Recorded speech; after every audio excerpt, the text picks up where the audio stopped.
Hello and welcome to MCC TV International Show. My name is John Dabeet. I'm the Business Department Coordinator at MCC, and also I'm the co-host for this show. Loureen? Hello and welcome. My name is Loureen Sayej. I'm an international student from Ramallah, Palestine, and I'm also the co-host for this show.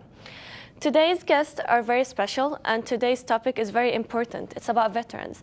So our guests are Rebecca Geiken and Kevin Flack. Hello, everyone. Hello. Hello. Would you like to introduce yourselves a little bit? Yes, my name is Rebecca Geiken. I'm the Military and Veteran Student Affairs Facilitator for Eastern Iowa Community Colleges, which means I am with Clinton, Muscatine, and Scott. So. And Kevin? My name is Kevin Flack. I am the SCC SVA Chapter President, and I'm a student at Scott and a veteran. Good. Well, welcome to the show. Thank here. you. It's important to get our audience to learn more about, your program, your department, and all the students that you work with.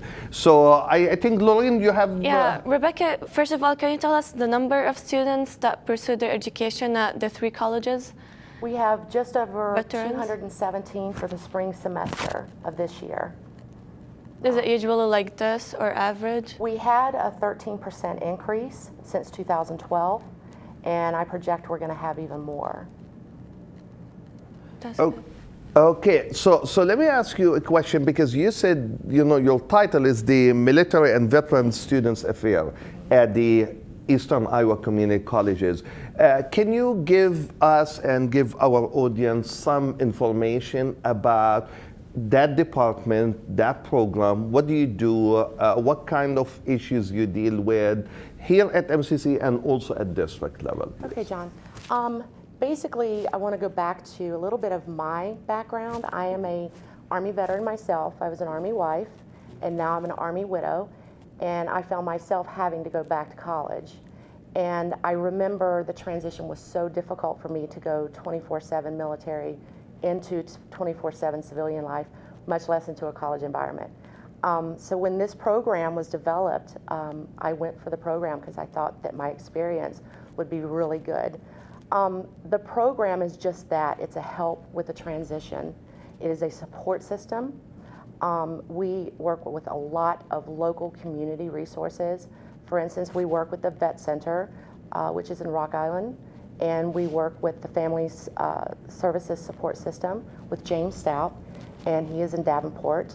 I work closely with the Department of Veterans Affairs Commissioner here in Muscatine County and Clinton and Scott County.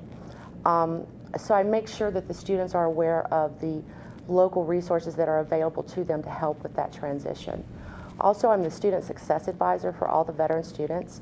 And so I get to be a little close to them and make sure that they're doing well in their college classes, and because ultimately the mission is success for them to graduate. And I know what it's like for that transition. It can be very difficult. So that's what it's all about. And having a Student Veterans Association, and this is something that I didn't have when I went back to school, that I would have loved to have been able to have, and that is bringing all the student veterans together for activities on campus and off campus. And that's a big challenging job, I assume. What kind of Huge. activities do you guys do? Well, we've sent out care packages to the deployed soldiers that are still deployed. We've had a chili luncheon where we serve the population there at school for fundraising for the care packages. We've helped lay the flags at the National Cemetery at the Rock Island Arsenal. And we've helped at the QC Stand Down, which is for homeless veterans. It's a 4-day event, helping to hand out food, clothing, and just to be with the veterans. Do you think like the community help you guys? Like they support you, they help you, and if you need anything, they give you whatever you need from? Absolutely. I can see the difference in 2000 when I went to school and 2014, a huge difference in just 14 years period of time. And I think obviously because of 9/11 and all of the soldiers that were deployed, military members, because 2.5 million troops were deployed since global war on terror. So that's a lot of individuals.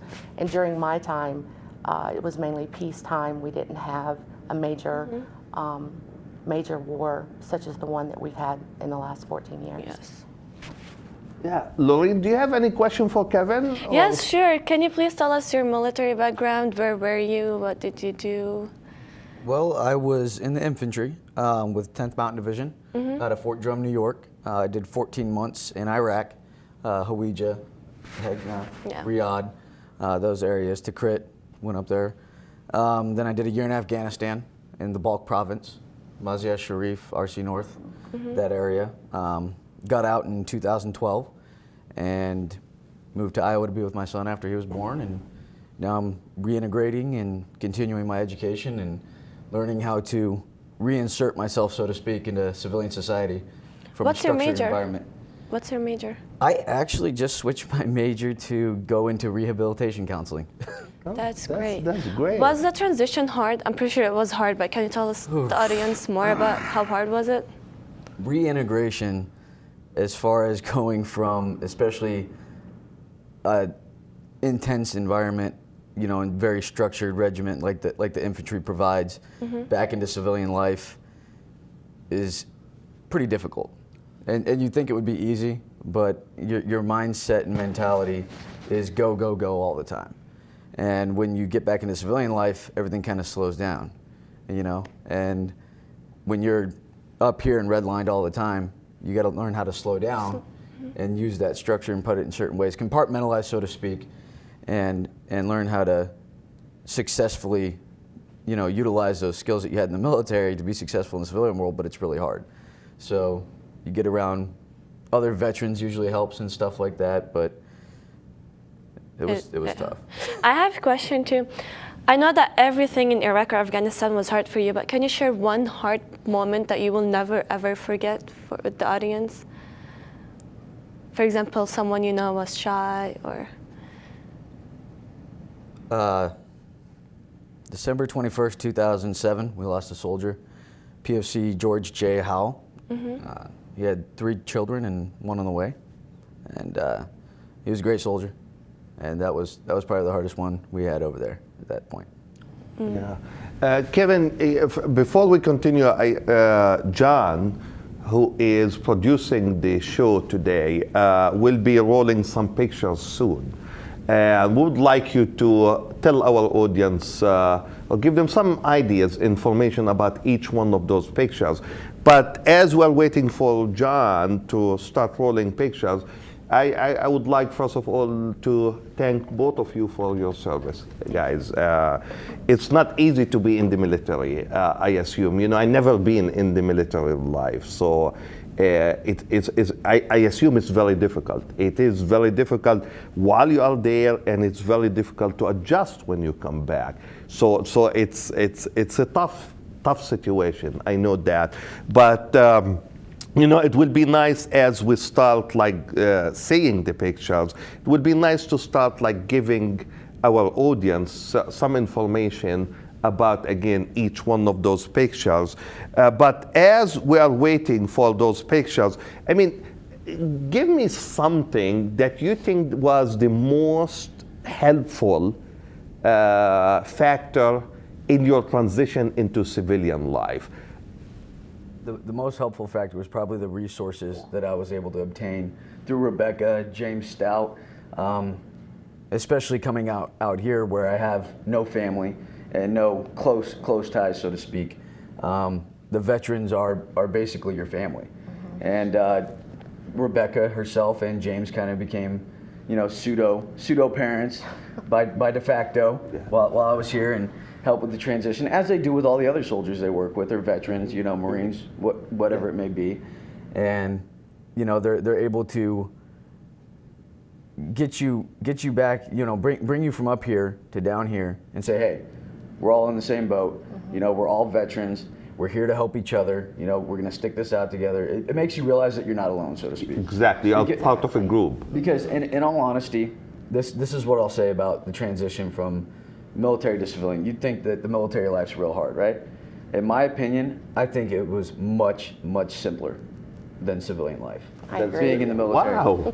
Because things are structured. You have a schedule. You know, things are pretty much, you know, I mean, Yeah, you have ranks and higher ups, Objectives. and you have objectives. Right. And things are laid out for you, so to speak. Yes. You have a training schedule. You have things to go by. Right. You don't really have to worry too much about bills and everything like that, because everything's automatically taken out. Because you're constantly training and constantly doing other stuff. The military, Somebody else is taking care of all this other issues. somebody else is Yeah. taking care of all these other, what civilians see as mundane things. But then as a veteran, when you get out, it's like, oh, I have bills. I have to do this. I have to pay this. I have to send this here. Yeah, I have to send that there. I have to drive down to this place to do this. I mean, it's.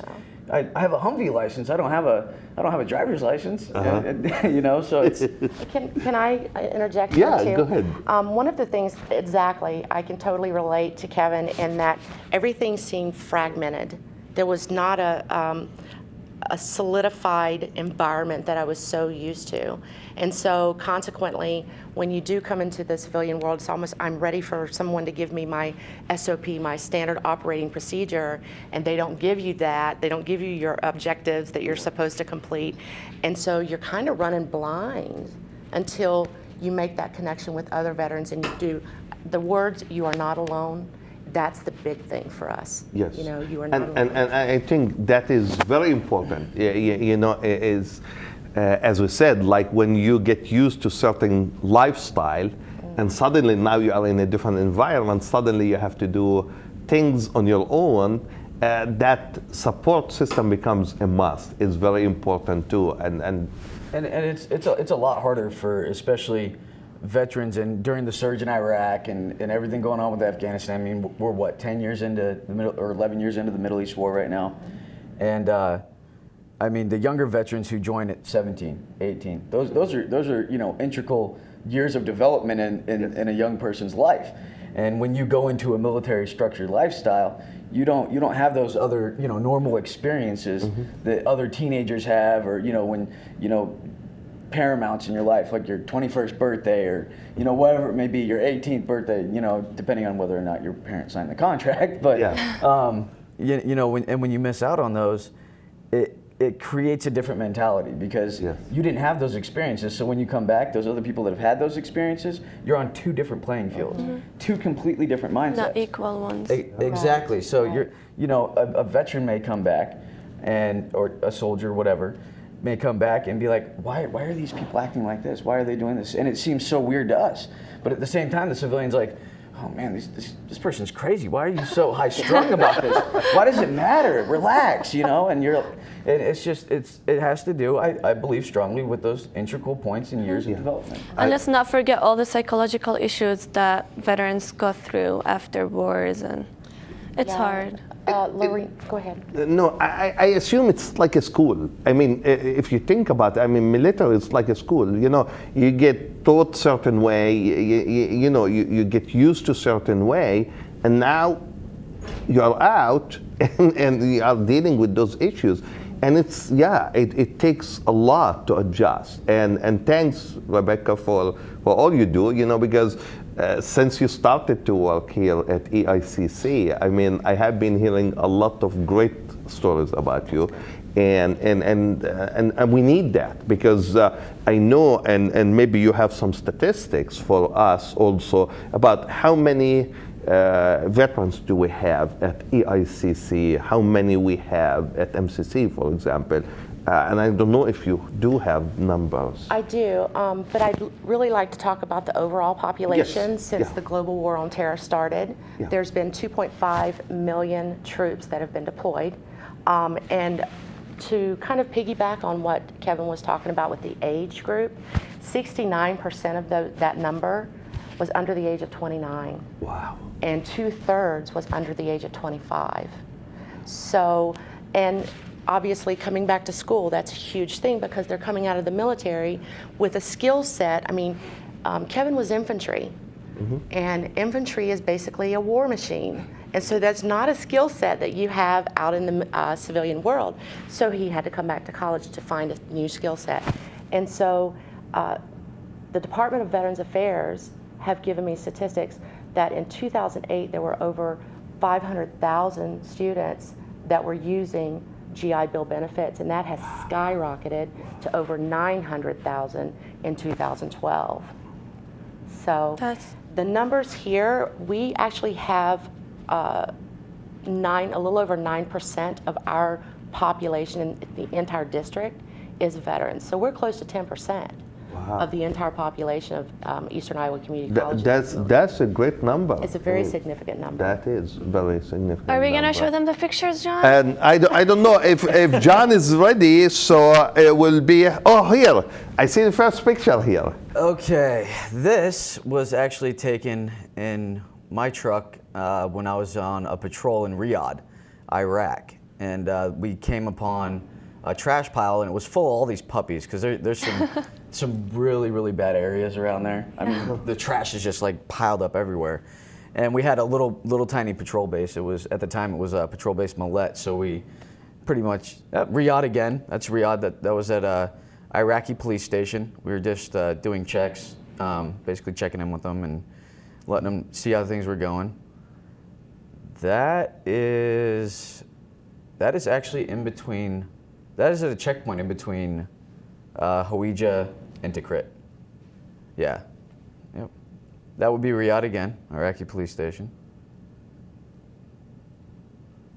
That would be Riyadh again on a patrol.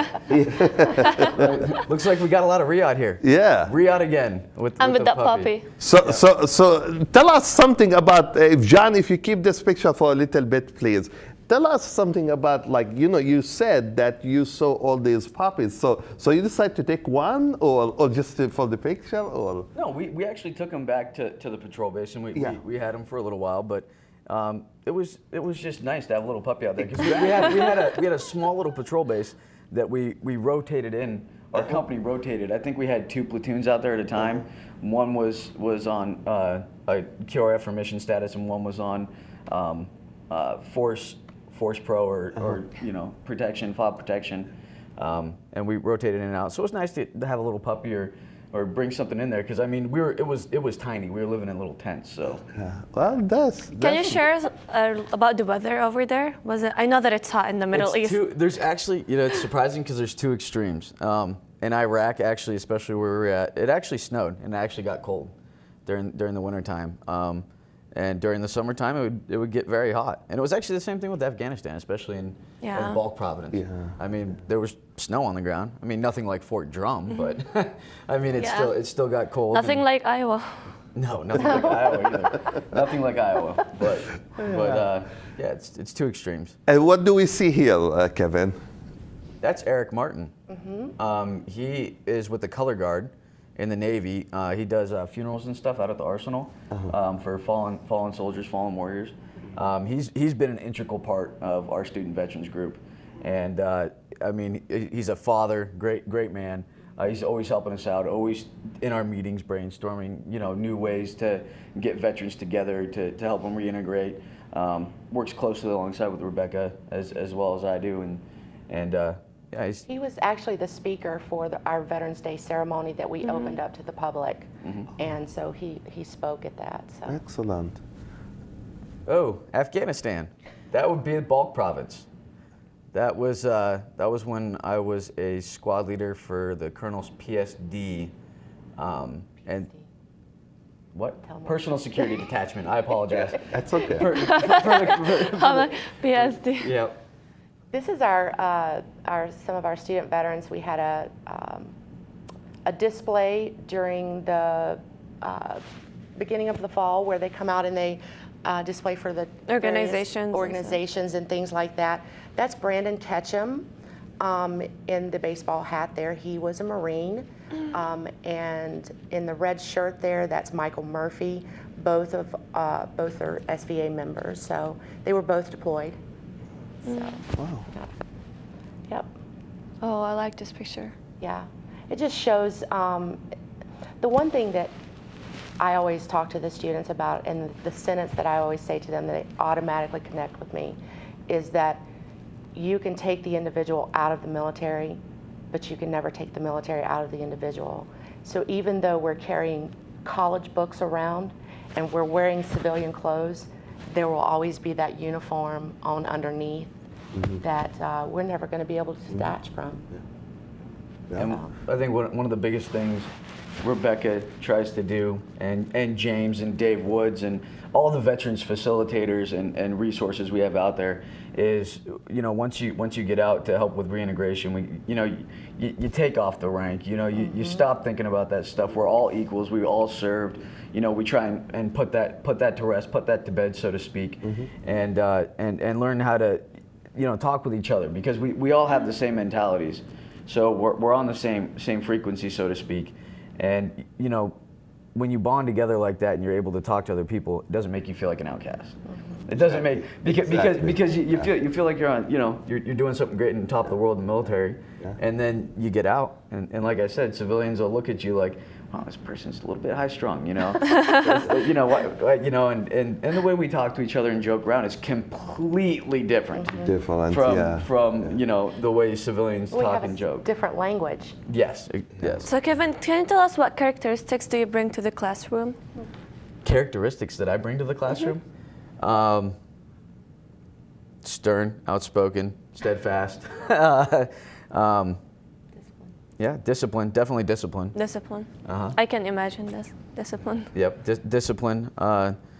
The mentality of, and it's just, again, it's the whole mentality thing. You go into a classroom, because the military does classes, whether it be combat life-saving or driving, or you're going on the training exercises, we'll sit down and do our own little classes, and it's like, boom, boom, boom, boom, boom. So you want to get it done. You pay attention, you learn, you get it done. There's an objective, you finish it, it's over with, and a lot of civilian students, again, where the kind of the mentalities clash is, you'll see them texting on their phone or something like that. You're like, why aren't you paying attention? What's going on? It's like, let's get this over with, So. Do you meet your deadlines, or do you procrastinate when you write papers? Ooh. Procrastinate, I knew it. Yes, and let me tell you, the reason that I do procrastinate when I write papers, it's due to the fact that I work better under pressure. I'm so used to that red line mentality, go, go, go all the time, that I put things off, and it doesn't seem so urgent to me. You know what I mean? In the grand scale of things, Until like 2 hours before the deadline, you start writing. Yeah, and 2 hours.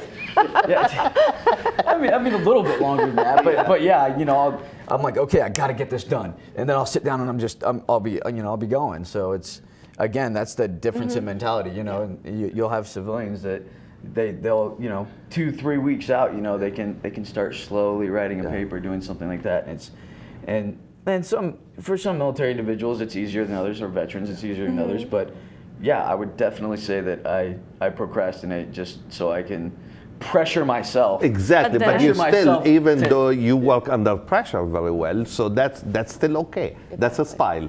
Some people don't even work, so. So that's a style. And good thing he doesn't text in classes. Yeah, as a matter of fact, that's always an issue. I want to go back and talk about the program itself, the Military and Veterans Affairs program. I mean, Rebecca and Kevin, if you can give us some sort of an idea about, what have you been doing throughout the year, for example? You mentioned some of the activities throughout the year, but can we talk or expand on that a little bit more? I mean, like, for example, do you have to go through certain training, military training, let's say once a month or once every, I don't know, semester? I mean, as a military person, so do you do that, or like on a regular basis, or? Well, not really training per se, some structured training. I think the fact that we get together and we talk to one another, and each of the students give each other an idea of what to expect. So the military training, no.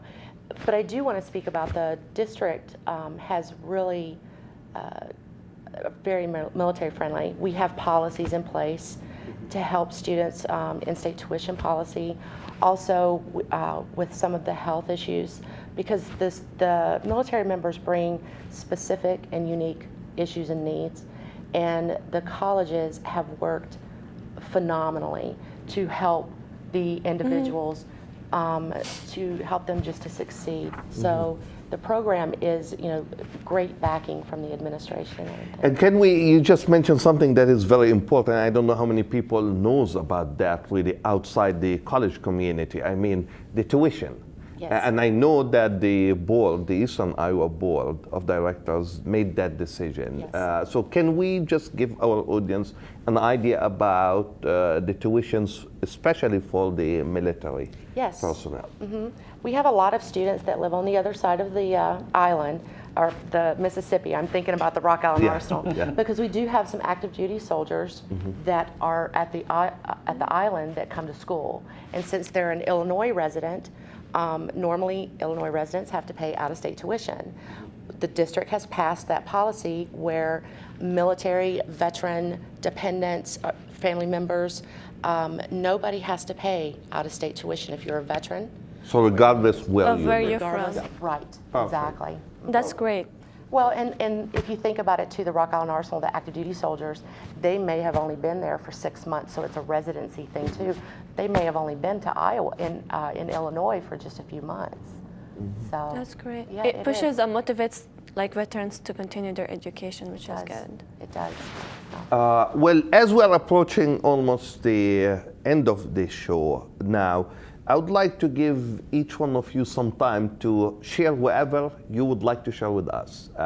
Hopefully, we cover important issues that are important to veterans, but I don't know if we missed something that you think it's important that our audience needs to know about. So feel free to share whatever you would like to share with us.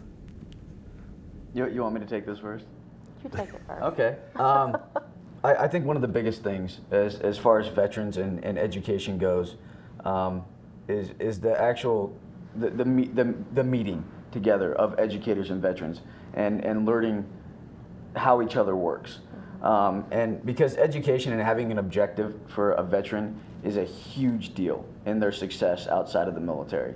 Because if you have a veteran that 9 times out of 10, if they don't have a goal to reach or something to strive towards, they kind of flounder because that's what we're used to. Right. So, I want to urge basically, especially veterans to get together. Don't be so quiet about things, because that's what helped my transition, was learning how to talk about my experiences, learning how to get it off my chest, so to speak, and that made me more successful. And having Rebecca and James Stout and Dave Woods and all those individuals, was a huge part of it. And I think that we have too many veterans right now that aren't getting together. I mean, it's getting better. It's getting better. We have veterans getting together, but I think we can do much better as far as getting the military veterans integrated back into civilian society. And I think that they would be a great asset, especially with their mindset, as long as it's put to use in the proper way.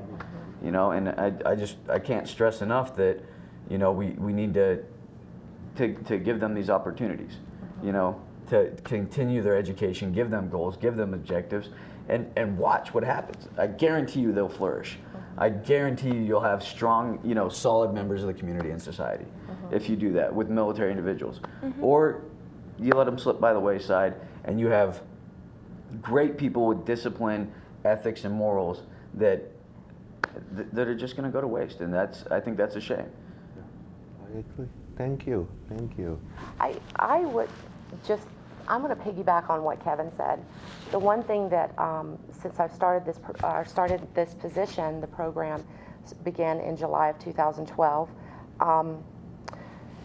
This is a different generation from my generation. I had my own difficulties with transition, but it was very different. My experiences were very different from Kevin and others' experiences.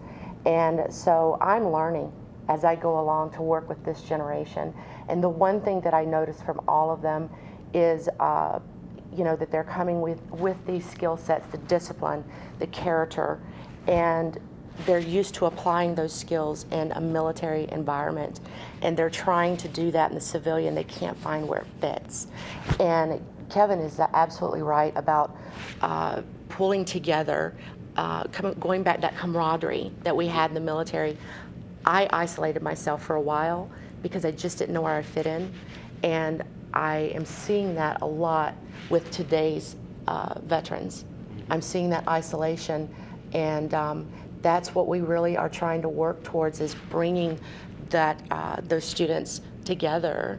So I think that's a huge, I agree with Kevin, that's huge.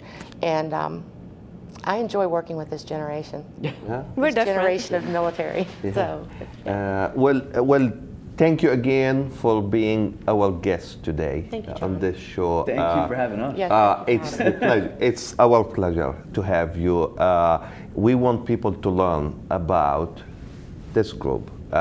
We want you to be active on campus at the whole district. We want our audience, other students also, to learn about you too, because it's nice to have that communication going. So again, many thanks for your service, both of you, John. Thank you. Rebecca and Thank you. Kevin. Thank you both. And as I always say, if you have any question and or comments, you can call me at 563-288-6064, or you can email me at jdabeet@eicc.edu. Till next time, Muscatine. Bye-bye.